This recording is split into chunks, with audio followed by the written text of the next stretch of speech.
We have so many people who come to us who are in or near retirement, who have been diligent savers, they have a pension, and they are concerned about what to do with these investments that they've saved for all these years, of how they're going to turn those investments into income. And many of them come to us saying, hey, I've ran the 4% rule idea, I've ran that concept, I want to spend more than that, but I have to do what the 4% rule says because I don't want to be, out of luck in retirement and overspend and run out of money. Well, for the clients we work with in this unique situation with a pension, we're going to break down why the 4% rule may not matter for you and how you can be more creative in the type of income planning you're doing to better enjoy, but also make the most out of what you save so much for over all these years. And so that's what's in store today for today's episode of Joe Knows Retirement. Joe knows taxes. Joe knows the market. Joe knows Social Security. Joe knows income planning. Joe knows pickleball? No. This is Joe Knows Retirement. So let's first think about this. I mean, if you are early in retirement, let's say you retire at 60 years old, you've got maybe 30 years remaining of this retirement. That's a long way to go. One of the first questions I want to ask, though, and this is something we ask our clients all the time, is, hey, what is a reasonable amount of time you're going to be healthy during these next 30 years? Do you feel like you're going to be able to go for the next 30 years? Or you feel like there's going to be a phase of go years, slow go years, and no-go years? And those are going to be the no-goes are going to be, hey, I can't travel, I can't do the things I've always wanted because my health is preventing that from happening. And the slow go is going to be the in-between, right? Where like, I'd like to, but maybe I can't do international trips anymore. Maybe I can only do in the US. And then the go year says, hey, I'm full of energy. I've got the grandkids are young. I want to make sure I can do what I want during this time. And I want to make sure I spend more of my money during this time. Well, if you do the 4% rule, it's not going to be realistic for you to be, do that because you may not need as much during the slow go years, as an example, to be able to keep up with the spending demands that you have. And so remember, our clients with pensions, $1 million plus saved, they have a lot of income coming in from pensions, Social Securities, and investment withdrawals. They're able to take a generous amount out for retirement. So we always think of it as Playchecks and Paychecks. And so the Paychecks, that's the pension, the Social Security, that covers everything you need, worst case scenario. So even if you spend all your investments, you are still good to go. And that's one of the reasons why I don't think the 4% rule matters for our clients, is because they don't really have to be conservative in their income planning. They can be more aggressive. They could take out 10% a year from their investments if they really wanted to, and knowing they always have that to fall back on if they were to spend all of their investments up front. And so with that being the case, what's the use of the 4% rule in that case? And we have many clients who want to do large lump sum expenses. They want to buy a second home. They want to buy a big boat. They maybe want to buy a plane. And these are people that aren't necessarily rich in any means, but they're wealthy from the standpoint of they've done well saving. They're that Midwestern millionaire, and they want to splurge at this point in retirement because they have not splurged at all during their lifetime. And so in this case, they may be able to spend more, or they may be able to gift more or give more than that 4% rule may be able to apply. Maybe they want to give more to their charities for a big initiative up front, or maybe they want to start gifting more to their kids, knowing that when they pass, they may not want to use that huge lump sum of money at that time, or I'm sure they still want to, but they may not be able to use it as fulfilling as what it could be used right now if it was in their pockets. And so that's what we really have to understand with the 4% rule. And so if you say, hey, my go years are for the next 15 years, I want to spend like crazy. Well, maybe you look to take out 5% a year. Maybe you look to take out 6%. Right? If you say, hey, I don't even have 10 years, I want to take out 10% per year. Hey, you could do that, and you probably still won't run out of money if you can appropriate your investments the right way to get growth, because now you could be just taking out, you may have a lesser account balance in 10 years, but you're not totally sucking it dry at that point. And so these are the things that we have to think about. And I know that's more aggressive in the type of planning, and some people may not feel comfortable because they still want to leave that legacy behind. But these are the things to think about, especially if you want that last dollar to bounce back, is, hey, you can't take this money with you. Let's make sure we enjoy it. Now, the other thing of why we don't necessarily agree with the 4% rule is because, we like to take more of a guardrails type approach. You've probably heard of that concept. We don't only do the guardrails, but I think it's a great concept to go off of. And I think the 4% rule is a great concept to go off of from a rule of thumb concept too. I mean, I don't think you should be living living or dying by it, but it's a good concept.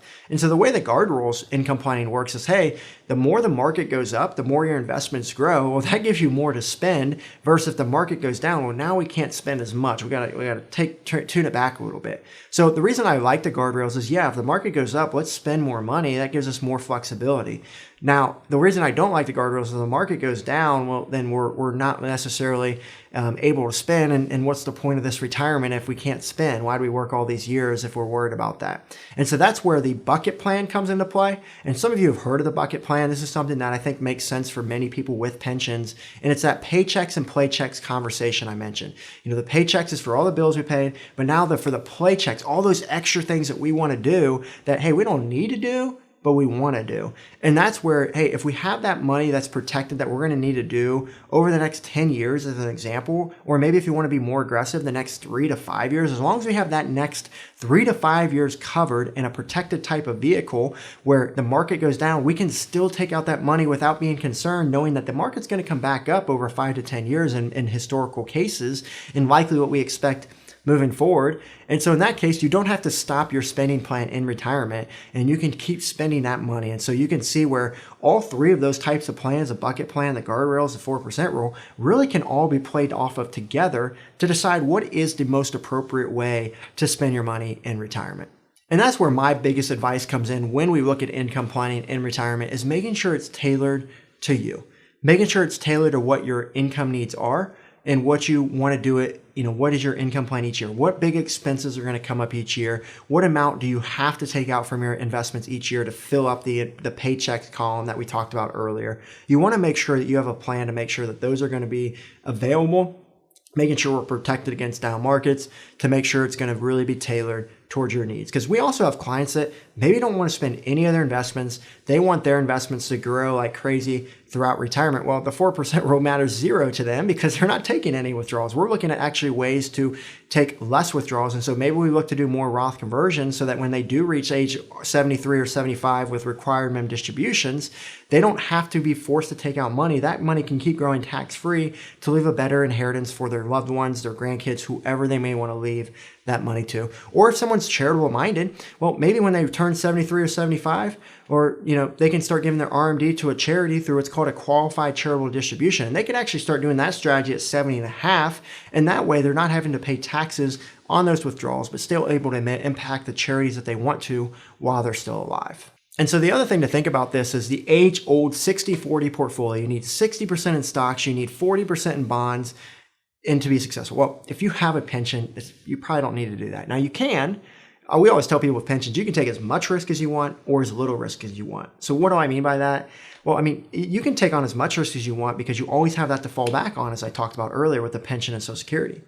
Or you could take on as less risk as you want because you don't need 10% double-digit returns anymore. You could just get 3 to 5% each year moving forward, and you'd be set knowing you have this to fall back on for whatever reason. So you can understand that you've already made it. You already have enough, and so now you have freedom, flexibility, and control over your plan. And so that's something for you to decide is what you want that risk tolerance to be. But for those who are trying to sneak a higher return with their wealth at this point, maybe they want to leave more behind, well, you may not have to do a 60-40 because your pension can count towards that 40% of bonds, knowing you're not going to have to take as much withdrawals out of it. And so with a lot of our clients, let's bring up the bucket plan as an example. If they're wanting to plan for 10 years of income, let's say they have $2 million.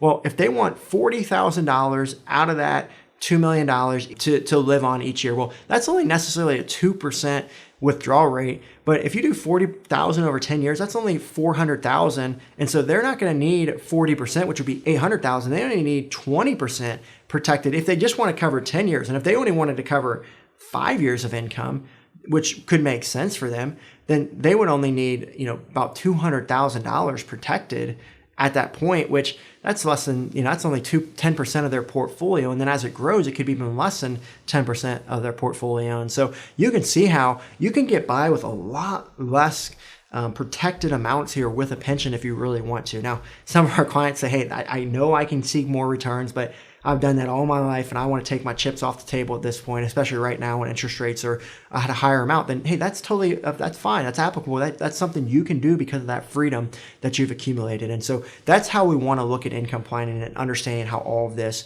works together. But the really big thing that I want to point out here, these are all really important things that I've talked about as far as making sure we're protected from the market, making sure we're taking enough income out to make sure we can, enjoy that money while we're living. But what about the tax impacts? That's one of the most important things that we see is tax efficient income planning. Not only knowing how much to take out due to the market and how much to take out before we run out of money, but which accounts are we going to pull out from? Are we going to pull from tax deferred, tax free? Maybe we have a taxable account at capital gains rates. How is all of that going to play together when we take out these withdrawals in retirement? And if we go take out $40,000 from our tax deferred investment, which bracket does that put us in? Also, is that going to force us to pay more in Medicare premiums due to our higher income, causing us to be out of the base tier there? Is it going to cause us to pay more in Social Security taxation? Is it going to cause us to be in higher tax brackets? And so we have to really understand the tax impact of this.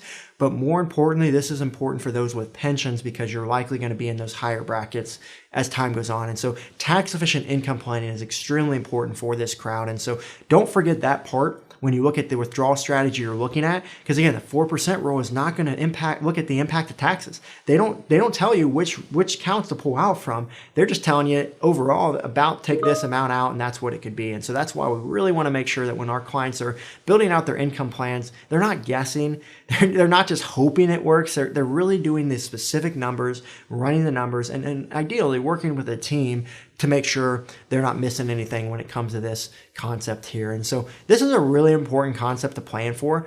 We just hope that you really run your numbers to see what's realistic for this concept and really think through what you want your plan to be. And it may not be a one-day decision.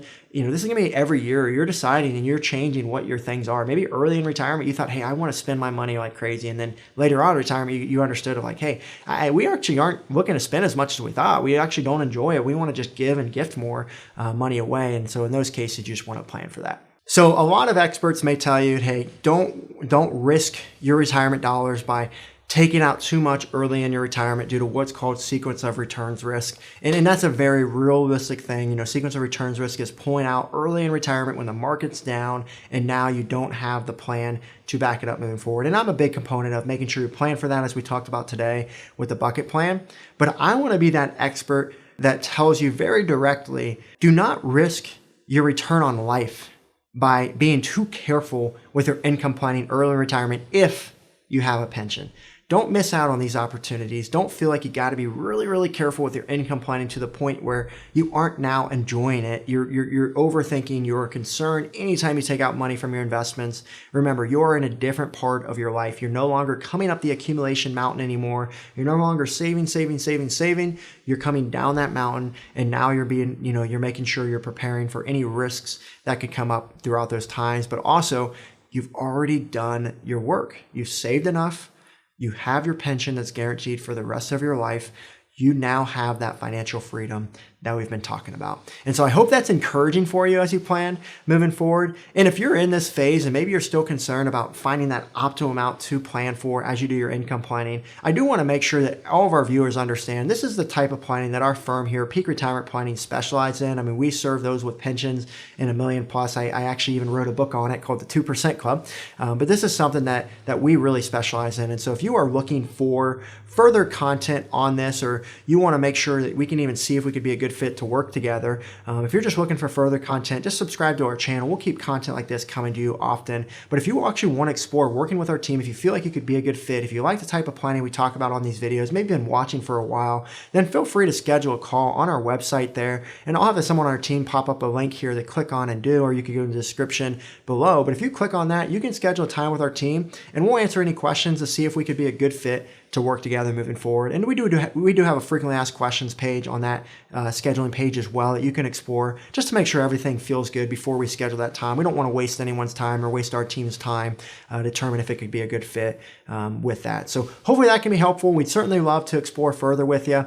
But if not, feel free to subscribe. Let's make sure we continue to have fun with this content as time goes along. And so that's all I've got on today's episode of Joe Knows Retirement.